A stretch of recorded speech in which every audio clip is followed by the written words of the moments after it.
Alright, let's dive into something that's been buzzing in the golf world lately, and trust me, it's a lot more intriguing than your average birdie putt. So, here's the deal. Bryson DeChambeau, the guy known for his mad scientist approach to golf, reportedly led a players-only meeting with his fellow LIV golfers. Why? Well, because LIV Golf is in a bit of a pickle right now, and the future of the league is hanging by a thread. Personally, I think this is where things get really fascinating. It's not just about golf anymore, it's about leadership, uncertainty, and what happens when the money starts drying up. What makes this really interesting is the timing. LIV Golf has been in the spotlight for all the wrong reasons lately.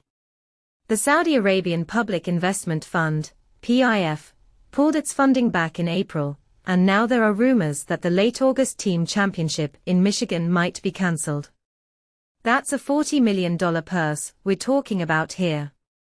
If you take a step back and think about it, this isn't just a financial hit, it's a massive blow to the league's credibility.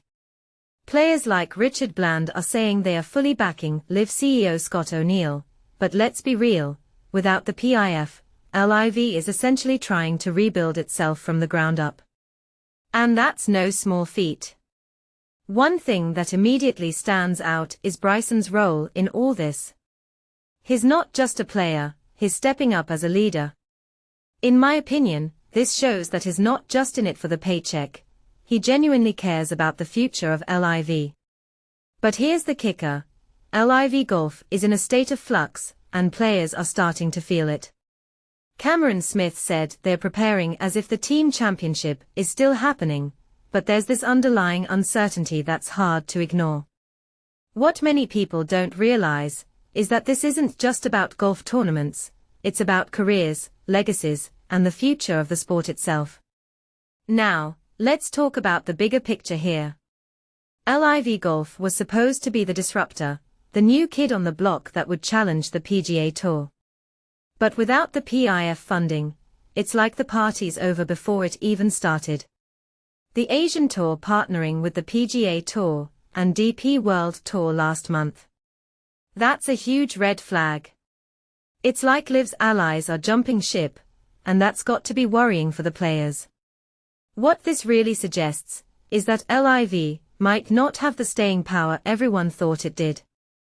And then there's the question of defections. Brooks Koepka and Patrick Reed already jumped back to the PGA Tour, but it's not that simple.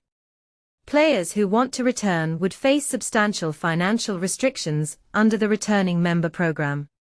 Personally, I think this is where things get really messy.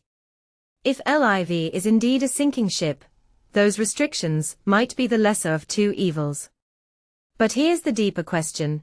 Is LIV worth fighting for? Or is it time to cut losses and move on?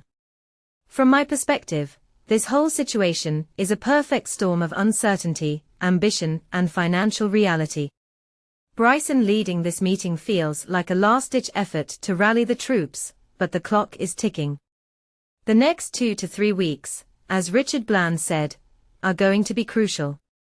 Will LIV find a way to reboot itself? Or will it become a cautionary tale in the world of sports?